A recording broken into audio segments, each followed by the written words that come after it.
ท่านผู้ชมครับวันนี้เป็นข่าวฮือฮาแล้วก็เป็นที่วิพากษ์วิจารณ์มาก เมื่อศาลฎีกาแผนกคดีอาญาของผู้ดำรงตำแหน่งทางการเมืองมีมติเป็นเอกฉันท์9-0พิพากษายกฟ้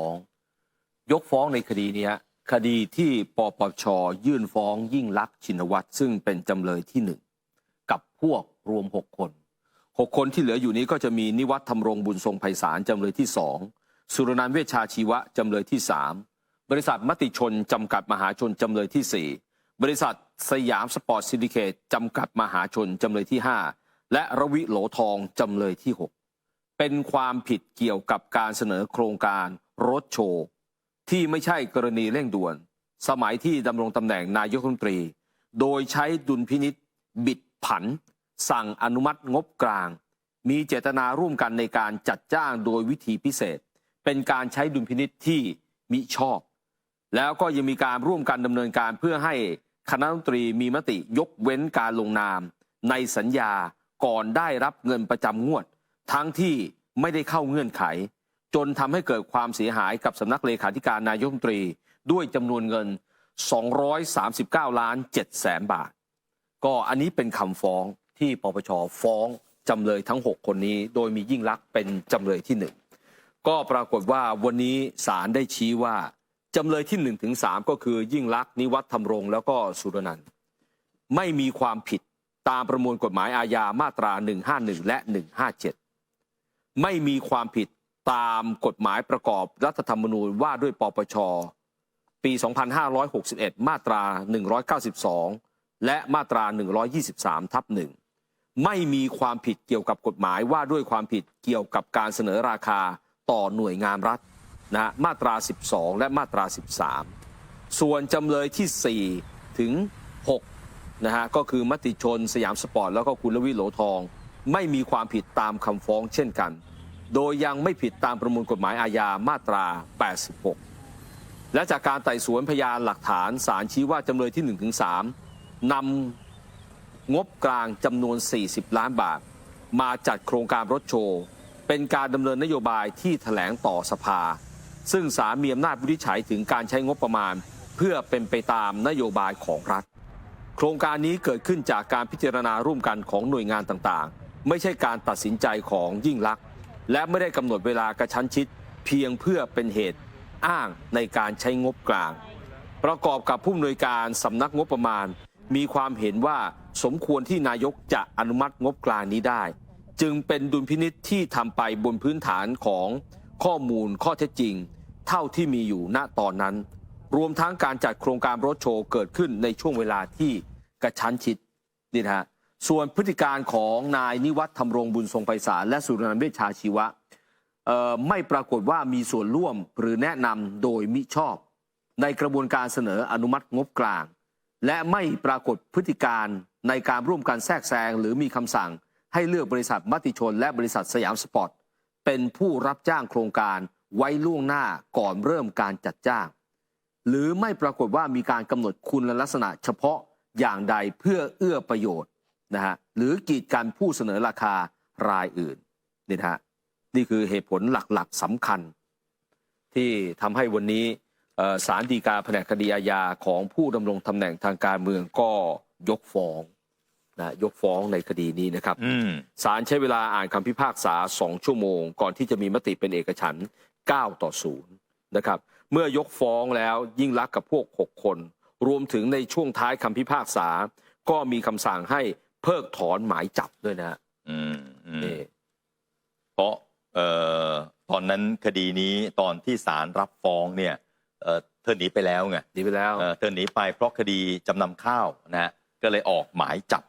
คดีนี้เท่าที่ฟังจากศาลได้อ่านแล้วก็จุดที่ทำให้คุณยิ่งลักษณ์แล้วก็จำเลยคนอื่นหลุดก็มาจากฟ้องนะฟ้องแต่ไม่มีรายละเอียดโยงไปถึงเธอว่าเธอสั่งใช่ไหมแล้วก็บวกกับเป็น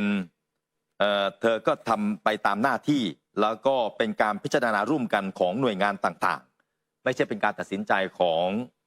ตัวยิ่งลักษณ์คนเดียวนะครับก็เลยทำให้เธอหลุดนะครับและที่สำคัญคือหลังเกิดเหตุรัฐประหารเลขาธิการนายกสั่งตั้งคณะกรรมการตรวจสอบโครงการนี้ คณะกรรมการเห็นว่าโครงการรถโชว์เป็นไปตามระเบียบสำนักนายกว่าด้วยการพัสดุจึงอนุมัติเบิกจ่าย สอดคล้องกับการสอบสวนข้อเท็จจริงความรับผิดชอบละเมิดพบว่าไม่มีเจ้าหน้าที่กระทำละเมิดต่อหน่วยงานรัฐดังนั้นจึงฟังได้ว่านะฮะจำเลยในคดีนี้ไม่ได้ละเว้นการปฏิบัติหน้าที่นี่ตั้งแต่หลังจากที่มีการรัฐประหารแล้วนะครับก็ยังมีคณะกรรมการขึ้นมาดูเรื่องนี้นะแล้วก็พบว่าเขาก็ทำตามหน้าที่ใช่ไหมไม่ได้มีการละเมิดก็เลยทำให้วันนี้มติเอกฉันท์ 90 ท่านผู้ชมฮะ 90 เรื่องนี้ถ้าย้อนกลับไปตอนที่ตั้งต้นเรื่องขึ้นมาเนี่ยหลายคนก็คิดว่าโดนแน่เสร็จแน่ครับนะครับโดนแน่เสร็จแน่เพราะช่วงระหว่างปี 56 ถึงปี 57 นะครับจำเลยที่ 1 ถึง 3 ก็คือยิ่งลักษณ์นิวัฒน์ธรรมรงค์และสุรนันท์ปฏิบัติละเว้นการปฏิบัติหน้าที่ไม่ให้มีการแข่งขันราคาจัดจ้างโครงการรถโชว์นะฮะคือกว่าจะไปเลือกสยามสยามสปอร์ตแล้วก็มติชนเนี่ยอยู่ๆก็ไปเลือกเขาไม่ได้เปิดให้มีการคัดเลือกแข่งขันอะไรเลยใช่ใช่ไหมอยู่ๆก็ไปเลือกเขานะครับเป็นประโยชน์ต่อจำเลยที่ 4-5 เป็นผู้ที่มีสิทธิ์ทำสัญญากับหน่วยงานภาครัฐนะครับแล้วก็เริ่มเป็น2 กลุ่มเริ่มที่หนองคายกับนครราชสีมาก่อนนะฮะวงเงินตอนนั้นก็เบิกไปไม่เกิน40 ล้านนะครับและตรงนี้เนี่ย2 จังหวัดเนี่ยมีการอนุมัติงบย้อนหลังด้วยนะครับแล้วทีนี้นะครับทีนี้ก็มาอีกกลุ่มจังหวัดนะฮะก็มาอีก10 จังหวัดก็มาอีก10 จังหวัดก็มีการเบิกเงินไปใช้ไปทั้งหมดนะค่าเสียหายก็เกือบประมาณ240 ล้านเกือบนะเกือบแล้วในช่วงระหว่างนั้นช่วงที่โครงการรถโชว์นี้เดินหน้าไปแล้วนะท่านผู้ชมฮะโครงการรถโชว์เดินหน้าไปแล้วนะครับมีการเบิกงบกลางไปนะฮะ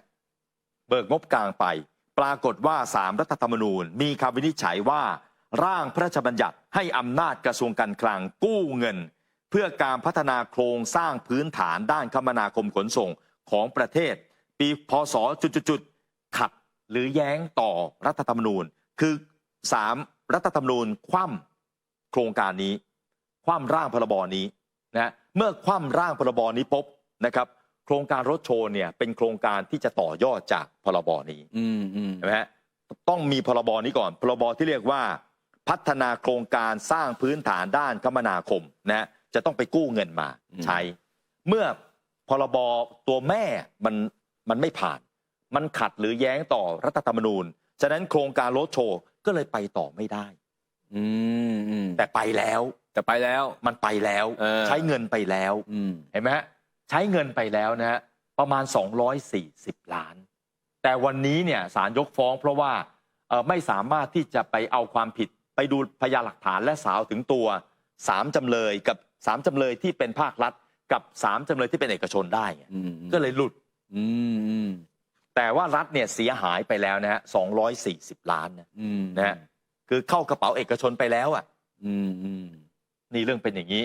พอข่าวนี้เกิดขึ้นวันนี้หลายคนก็เลยมองว่าแหมยกฟ้อง2 คดีดังติดกันเลย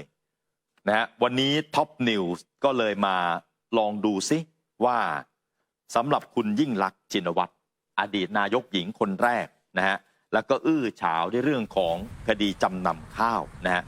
ก็พ้นคดีอาญายกฟ้องไปแล้ว2 คดีนะครับก็เลยทำให้ตอนนี้ตรวจสอบดูแล้วนะครับไม่มีคดีอาญาตกค้างอยู่ในศาลนอกจากโทษจำคุก5 ปีซึ่งถือว่า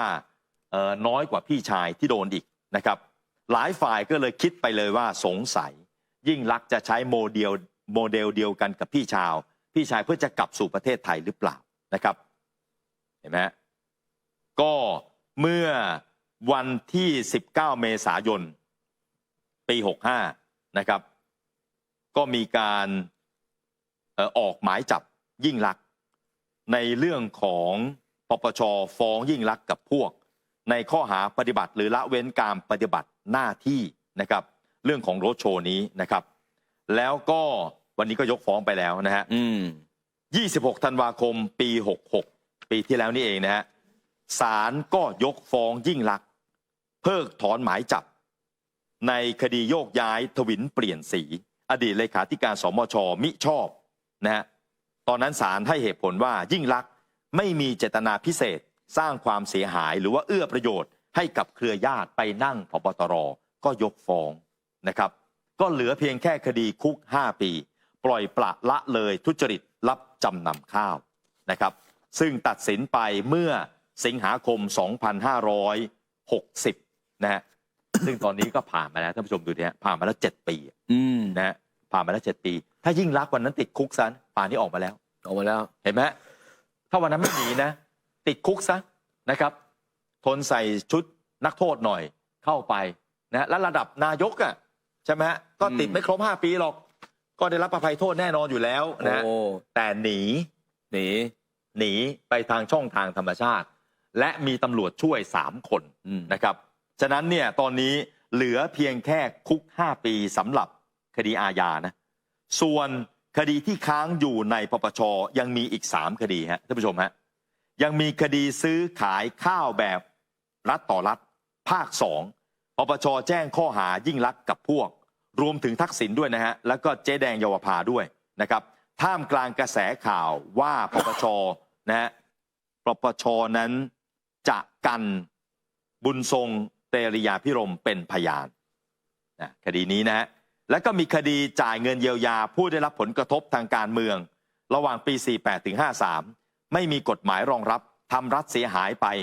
1,900 ล้านบาทแล้วก็มีคดีร่ำรวยผิดปกติที่เกี่ยวข้องกับโครงการรับจำนำข้าวนะครับนี่ฮะยังมีอยู่นะฮะแต่อยู่ในชั้นปปชอยู่ในชั้นปปชไม่ได้อยู่ในชั้นศาลใช่โทษที่ติดตัวตอนนี้คือโครงการ G2G ที่จำคุก5 ปีใช่เท่านั้น5 ปีซึ่งพอคนดูแบบนี้โอ้โหขนาดพี่3 คดี 8 ปีตอนหลังเหลือ1 ปีเราไม่เคยเข้าคุกแม้แต่นาทีเดียวเนี่ยแล้วน้องสาวแค่5 ปีเองใช่ไหมน้องสาวแค่5 ปีเองฉะนั้นเนี่ยอาจจะง่ายกว่าพี่ก็ได้แล้วก็เชื่อเลยว่าทั้งพี่ทั้งน้องเนี่ยอย่าหวังว่าจะได้เข้าไปอยู่ในเรือนจำแม้แต่นาทีเดียวแม้แต่วินาทีเดียวพี่น้องก็อาจจะเดินตามรอยพี่ก็ได้ใช่ไหมฮะแต่ว่าอย่างคดีที่ศาลฎีกามีมติไป9-0นั้นก็ต้องรอดูว่าปปชจะยื่นอุทธรณ์หรือไม่ใช่ไหมฮะซึ่งวันนี้อนุสรณ์เอี่ยมสะอาดก็บอกว่าพอมติออกมา9-0เป็นเอกฉันท์แล้วเนี่ยปปชก็ไม่ควรจะยื่นอุทธรณ์แล้วเพราะมัน9-0แล้วแต่ที่สุดแล้วมันเป็นอำนาจของปปชว่าจะยื่นหรือไม่แล้วก็อย่าลืมนะว่าคดีของคุณทวินเปลี่ยนสีเนี่ยคุณทวินร้องออกมาก่อนหน้านี้ว่าให้อัยการสูงสุดนั้นยื่นอุทธรณ์นะให้อัยการนั้นยื่นอุทธรณ์อัยการยังมีเวลาตลอดทั้งเดือนมีนาคมนี้นี่ประมาณสักเดือนหนึ่งนะฮะก็ดูว่าอัยการสูงสุดจะยื่นอุทธรณ์คดีของคุณทวินเปลี่ยนสีหรือเปล่านะก็ควรจะอุทธรณ์นะก็ควรจะอุทธรณ์ก็อุทธรณ์ไปให้ศาลตัดสินให้ศาลอีกชุดหนึ่งตัดสินใช่ก็อุทธรณ์ไปฮะให้มันไปสุดทางอ่ะถูกต้องถ้าเกิดไม่อุทธรณ์เนี่ยมันไม่สุดและทีนี้ก็ปปชจะโดนข้อหาด้วยใช่ไหมฮะถ้าคุณยิ่งลักษณ์บริสุทธิ์ก็อุทธรณ์ไปเลยฮะไปสู้กันคือศาลไหนๆเนี่ยต่อให้มี3 ศาล4 ศาล5 ศาลเนี่ยถ้าคนบริสุทธิ์เนี่ยทุกศาลก็ต้องตัดสินบริสุทธิ์ใช่แต่ต้องยกฟ้องหมดใช่นะนี่คดียกฟ้องยิ่งลักษณ์เรื่องของโรดโชว์เนี่ยไม่เกี่ยวกับคุณกิตติรัตน์ณ รนองนะแต่ว่าทีมงานไปทำภาพคุณกิตติรัตน์มานะไม่เกี่ยวนะฮะไม่เกี่ยวนะฮะไม่มีนะฮะมีคุณยิ่งลักษณ์มีคุณนิวัฒน์ธรรมรงค์และมีคุณสุรนันท์ใช่ไม่เกี่ยวกับคุณกิตติรัตน์ณ รนองนะฮะนี่นะฮะก็จับตาดูกันต่อไปว่าจะเป็นยังไงนะ1จะอุทธรณ์ไหมสำหรับคดีโรดโชว์นี้นะแล้วก็อีกที่หนีไป5 ปีเนี่ยจะเอายังไงใช่ไหมแล้วก็คดีของคุณทวินเปลี่ยนสีในการสูงสุดจะอุทธรณ์ไหมถูกต้องนี่นะฮะแต่ถ้าคุณยิ่งลักษณ์จะเดินตามรอยพี่ชายเข้ามามอบตัวนะอย่าลืมว่าพี่ชายเนี่ยอายุ73แต่ยิ่งลักษณ์เนี่ยอายุ56ฉะนั้นยิ่งลักษณ์จะมาอ้างเอาประโยชน์จากเรื่องของคนแก่ไม่ได้นะหรือยิ่งลักษณ์จะมามอบตัววันแรกโอ้ยหายใจไม่ออกคิดไม่ออกบอกโรงพยาบาลตำรวจเชื่อผมคิดอะไรไม่ออกบอกโรงพยาบาลช่วยได้เลยฮะโอ้อย่าให้พูด ให้มันรู้ไปเดี๋ยวว่า ถ้าเกิดน้องสาวมาเดินตามรอยพี่ชายแล้วจะไปอยู่ชั้นเดียวกัน ก็ให้มันรู้ไปเลยฮะว่าประเทศนี้จะเป็นอย่างนี้ เดี๋ยวเขาทำจริงนะ ก็ให้มันรู้ไป โอ้โหนะฮะอย่าลืมว่าคุณทักษิณเนี่ยเขามีเรื่องความแก่เป็นข้ออ้าง ความแก่เป็นข้ออ้าง แล้วก็เรื่องของโรคภัยไข้เจ็บเนี่ยเข้ามาเป็นตอนหลังนะแม้ว่าก่อนหน้านี้จะชกเตะกระสอบทรายมาก็ตามแต่คุณยิ่งลักษณ์เนี่ยสาวกว่าอายุ56ยังไม่เป็นคนแก่เลยนะแล้วก็โรคภัยไข้เจ็บดูแล้ว แต่อย่างว่าโรคภัยไข้เจ็บมันพูดกันไม่ได้แล้วใช่ไหมพอดูแข็งแรงสวยสดงดงามแบบเนี้ยกลับมาอาจจะเป็นนู่นเป็นนี่ก็ได้